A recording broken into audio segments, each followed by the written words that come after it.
Hello and welcome everyone. Vedic philosophy series का next lecture है जिसमें आज हम टॉपिक डिस्कस करेंगे the concept of purushartha. Purushartha जो टर्म है it is composed of two words, purush and earth.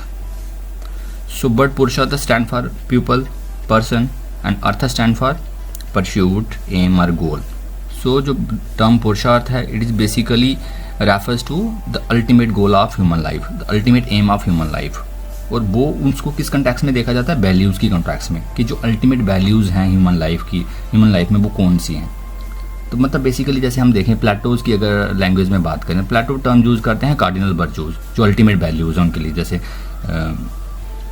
Wisdom, courage, self discipline and justice. उसी तरह से जो इंडियन वैल्यूज़ हैं दैट इज़ धर्म, अर्थ, काम एंड मोक्ष, इनके लिए जो टेक्निकल वर्ड यूज़ किया गया है वो क्या है? पुरुषार्थ। अब जो इंडियन वैल्यूज़ हैं ये चार हैं, धर्म, अर्थ, काम एंड मोक्ष। ये क्या है? सीक्वेंस में है। सीक्वेंस क्या है इनकी? प्रैग्मेटिक सीक्वेंस है, कि जैसे इनको प्रैक्टिकली फॉलो किया जाता है। जो बेस्ट वे है इनको फॉलो करने की वो है सबसे पहले धर्म को फॉलो करिए, धर्म को समझिए, देन अर्थ पे, देन काम पे, देन मोक्ष आप अचीव कर सकते हैं। अगर हम ये तो हो गई इनकी प्रैग्मेटिक सीक्वेंस। बट अगर हम लोएस्ट टू हाईएस्ट देखें तो वो क्या रहेगी? पहले काम सबसे लोएस्ट वैल्यू है, उसके ऊपर थोड़ी सुपीरियर अर्थ है, फिर धर्म, फिर मोक्ष। अगर हम सिर्फ एक वैल्यू की बात करें कि हायर वैल्यू कौन सी है, उसमें मोक्ष रखा जाता है और सबसे लोअर वैल्यू है काम। तो हम लोअर से हायर को डिस्कस करते करते जाएंगे। तो सबसे पहले हम डिस्कस करते हैं काम। तो काम का मतलब क्या है? सेंसरी प्लेजर्स और सेटिस्फैक्शन ऑफ डिजायर्स। काम को मतलब वैसे किस में देखा जाता है? Sexual desires. तो यहाँ पे वो एक एस्पेक्ट है उसका सिर्फ। अब जितने सेंसरी एक्सपीरियंस है ना, आपको क्लेंजिंग हो रही है आइसक्रीम खाने के लिए, कुछ भी खाने के लिए क्लेंजिंग हो रही है, आईफोन लेने के लिए क्लेंजिंग हो रही है, कुछ जॉब के लिए क्लेंजिंग हो रही है, वो सब किस में आएगा? काम में। वो सब की सब क्या है? डिजायर्स। इसलिए जो टेक्निकल जो वर्ड है काम के लिए वो क्या है? सेंसरी प्लेजर और सेटिस्फैक्शन ऑफ डिजायर्स। तो बेसिकली इसके 4 डायमेंशंस हैं, 4 एस्पेक्ट हैं। मतलब काम में क्या क्या हो सकता है? कामना हो सकती है जिसमें डिजायर्स होंगी, विशेष होंगी। काम में सेकंड जो एस्पेक्ट है वो है अभिलाषा, आर्डेंट डिजायर्स, है ना, strong desires. Then akanksha, desire for fulfilment. और last one is lalsa, lust. जैसे हम काम को हम सिर्फ लस्ट से जोड़ देते हैं, बट इसके अदर 3 डायमेंशंस भी हैं, कामना, अभिलाषा, आकांक्षा एंड लालसा।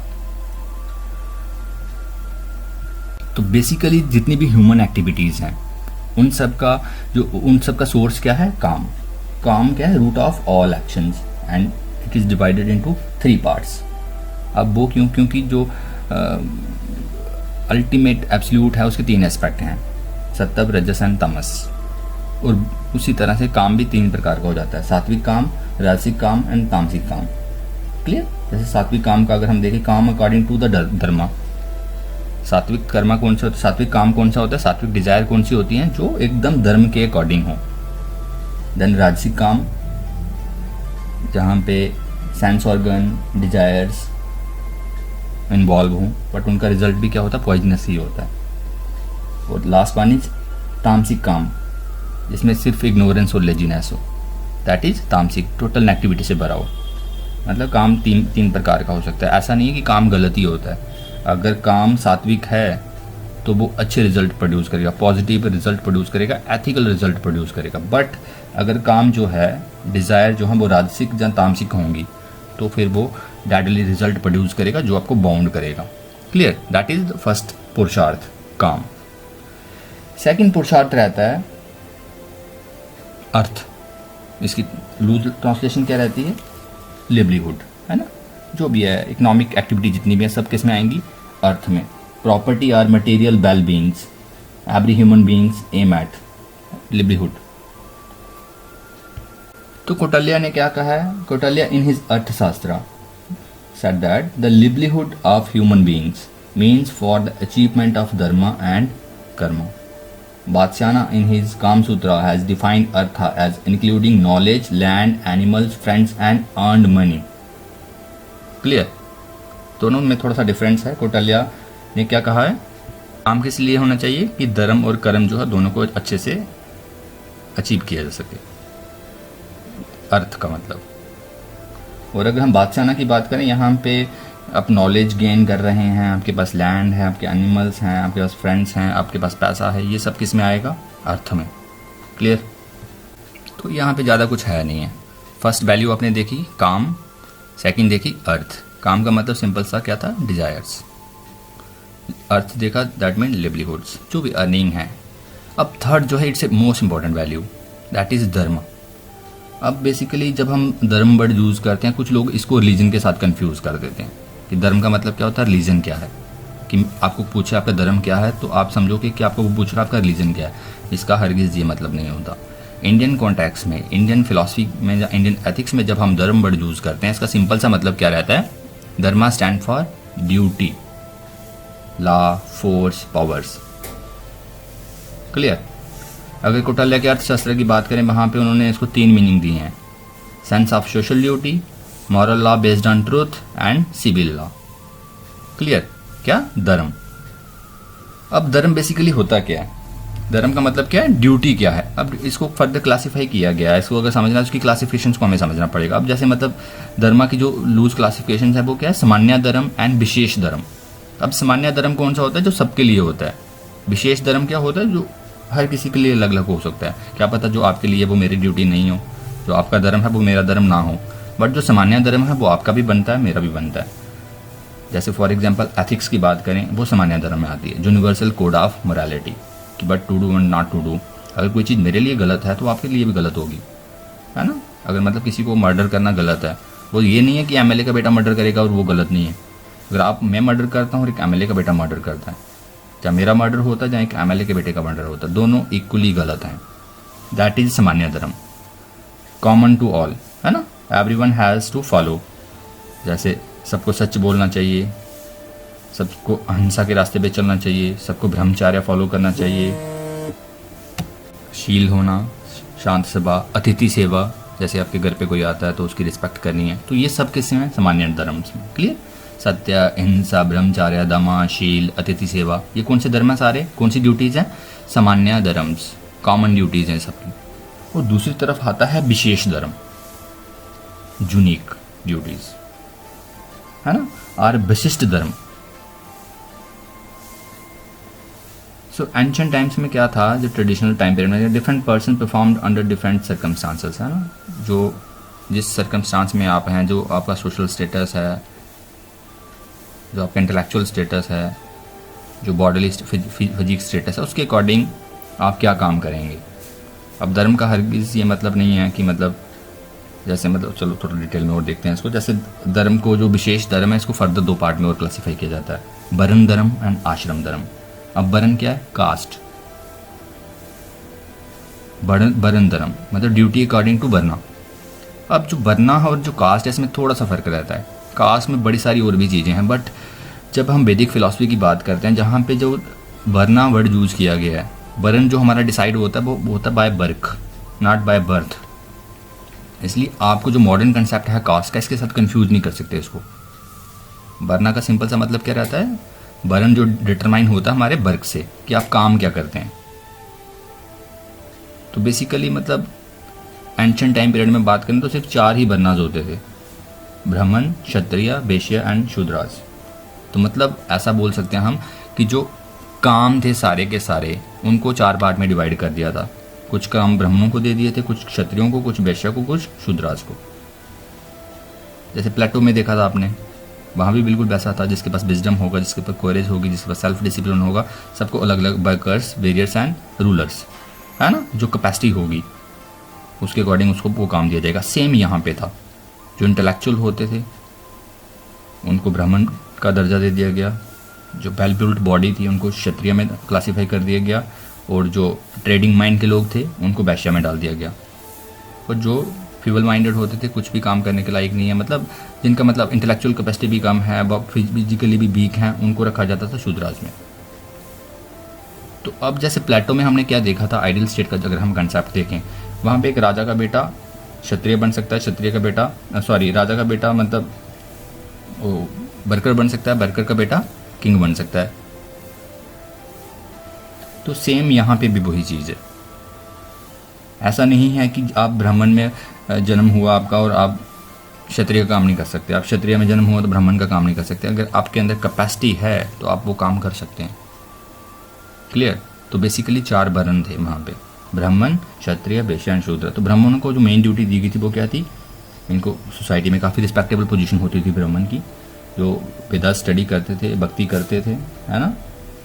और तीनों जो क्लासेस हैं, क्षत्रिय, वैश्य और शूद्र, उनके लिए रिस्पेक्टेबल माने जाते थे, वो ब्राह्मण की इज्जत करते थे। क्षत्रिय की अगर हम बात करें, सोल्जर्स, है ना, rule over the country, bravery, battle fields, ये सब मतलब जो लड़ाई, कंट्री की प्रोटेक्शन, सिक्योरिटी, सब किन के अंडर होता था? क्षत्रिय के अंडर। वैश्यस की बात करें अगर, इनको प्रोडक्टिव क्लास भी कहा जाता है। एग्रीकल्चर, ट्रेड, बिजनेस जितना भी है वो सब का सब वैश्य देखता था। ये कैपेसिटी के अकॉर्डिंग काम दिया जाता है। अगर हम भगवत गीता में भी रेफरेंस मिलते हैं काफ़ी, यहाँ पे यक्ष युधिष्ठिर को जब क्वेश्चन पूछता था कि कास्ट कैसे डिटरमाइन करते हैं, वो बोलते बाय बर्थ। कृष्णा ने भी सेम कहा हुआ है, और वैदिक फिलॉसफी में अगर हम देखें वहाँ भी सेम है। और लास्ट जो वो रहते हैं Shudras, lowest class, work for all the 3 classes. Clear? ये सब के लिए काम करते थे। दैट इज वर्ण धर्म, जिसमें क्या था? ब्राह्मण, क्षत्रिय, वैश्य, शूद्राज। अब आती है बात आश्रम धर्म की। आश्रम क्या रहता है? स्टेजेस ऑफ लाइफ, मतलब वो ड्यूटीज जो हमारी जिस स्टेज में हम हों उसके अकॉर्डिंग हो। जैसे बचपन है तो कुछ और ड्यूटीज़ होंगी, मैरिड लाइफ होगी कुछ और ड्यूटीज़ होंगी, आफ्टर मैरिड लाइफ कुछ और ड्यूटीज़ होंगी, और जब लास्ट स्टेज में पहुंच गए तब कुछ और ड्यूटीज़ होंगी। तो मतलब जो आश्रम धर्म है, ये वो ड्यूटीज़ हैं, वो धर्म है जो हमारी स्टेजेस ऑफ लाइफ के अकॉर्डिंग चलती हैं। तो इंडियन कॉन्टेक्स्ट में अगर हम बात करें, ह्यूमन की लाइफ को 4 स्टेजेस में डिवाइड किया गया है: ब्रह्मचर्य, गृहस्थ, वानप्रस्थ एंड संन्यास, है ना। Man life divided into 4 stages. Proper observance of ashram dharma helps to overcome all sort of calamities and difficulties and to attain salvation or moksha. Clear? तो फर्स्ट वन क्या था? ब्रह्मचर्य। ये वो पीरियड है जब आप स्टडी पे फोकस करते थे, सेल्फ डिसिप्लिन पे फोकस करते थे, है ना। तो चाइल्ड जो होता तो वो आश्रम में स्टडी करता था ना, गुरु के पास, ऋषि के पास। ब्रह्मचर्य से कहते हैं हम, जहाँ पे आप सेलिबेसी में रहते हैं। देन सेकंड आता है गृहस्थ आश्रम। जब एजुकेशन कंप्लीट हो जाएगी तो क्या कर देगा? One should pay guru dakshina and then marry to lead the life of a householder और वर्ल्डली मैन, है ना। वही जो आपके फादर ने किया था, शादी की, बच्चे हुए, देन उनको रेज करने के लिए आपने मेहनत की, उनको काबिल बनाया। तो ये सब किस में आएगा? गृहस्थ आश्रम में। फिर आता है वानप्रस्थ। जब आपके बच्चे भी सेटल हो गए अब, तो आप क्या करेंगे? फॉरेस्ट ड्वेलर्स, मतलब घर बार छोड़ देंगे। अब ये नहीं, घर बार छोड़ने का ये हरगिज़ मतलब नहीं कि आप सच में मतलब जंगल में चले जाते थे। आप घर पे रह के भी अगर आप अपनी सारी जिम्मेदारियों से मतलब अपने बच्चों को दे देते हो सारा कुछ, जो भी आपकी प्रॉपर्टीज़ हैं, कोई अटैचमेंट नहीं रहती आपको अपनी प्रॉपर्टी से, है ना, काम से, तो उसे भी क्या कहा जाएगा? वानप्रस्थी कहा जाएगा। Gradual withdrawal from worldly ties, जब आप धीरे धीरे चीज़ों से अटैचमेंट कम करते हैं, दैट इज़ वानप्रस्थ।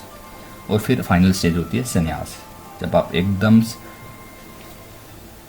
अपने आप को अलग कर सकते हैं सोसाइटी से। That is after vanaprastha one has to enter the sannyasa ashram, perform yama and नियम्स। क्लियर? तो ये वो लाइफ होती है जहाँ पे आप जो लास्ट वैल्यू है, लास्ट जो गोल है, लास्ट जो वैल्यू है, उसको अचीव करने के काबिल होते हो। तो मतलब अगर हम अभी तक जो हमने देखा, वहाँ पे सबसे इंटरेस्टिंग पॉइंट क्या है कि धर्म क्या सिखा रहा है हमें कि अगर मैं ब्राह्मण हूँ मेरी क्या ड्यूटी बनती है, मैं क्षत्रिय हूँ मेरी क्या ड्यूटी बनती है, मैं वैश्य हूँ मेरी क्या ड्यूटी बनती है, मैं शूद्र हूँ मेरी क्या ड्यूटी बनती है। अगर मैं ब्रह्मचर्य में हूँ, गृहस्थ में हूँ, वानप्रस्थ में हूँ, संन्यास में हूँ, मतलब अगर मुझे सारी क्लैरिटी है तो मैं उसके अकॉर्डिंग बिल्कुल काम करूँगा। क्लियर?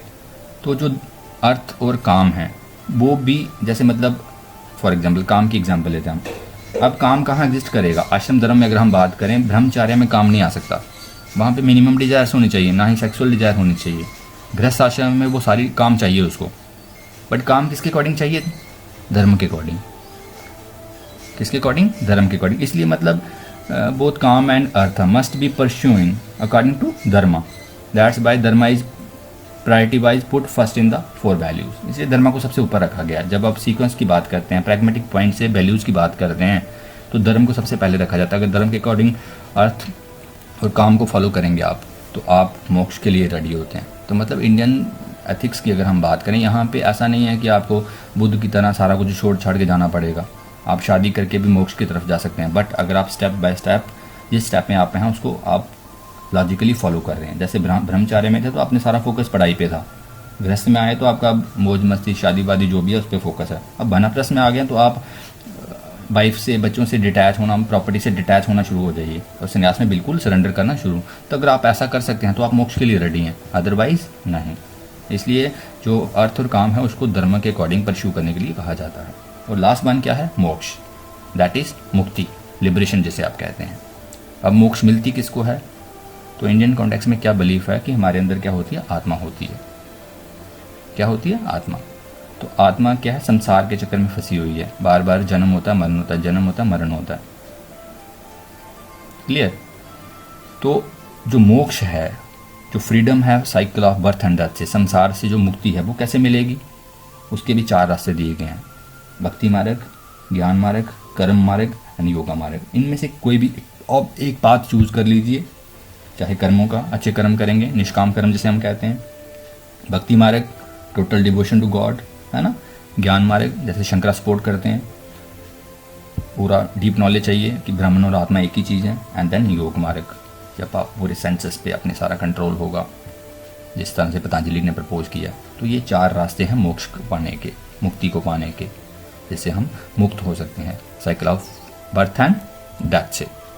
ये कंसेप्ट था पुरुषार्थ का। इसमें सबसे पहले आपको क्या याद रखना है? सबसे पहले वैल्यू वाइज अगर हम प्रैग्मेटिक पॉइंट से देखते हैं तो सबसे पहले धर्म को रखा जाता है, धर्म के अकॉर्डिंग अर्थ कमाइए, धर्म के अकॉर्डिंग काम, और फिर मोक्ष के लिए आप रेडी होंगे। फिर हमने क्या देखा? सामान्य धर्म देखा, फिर हमने विशेष धर्म देखा। विशेष धर्म को फर्दर क्लासीफाई किया गया था, क्या था? वर्ण धर्म, आश्रम धर्म, वहाँ भी सीक्वेंस है, ब्राह्मण, क्षत्रिय, वैश्य, शूद्र, और ब्रह्मचारी, गृहस्थ, वानप्रस्थ, संन्यास।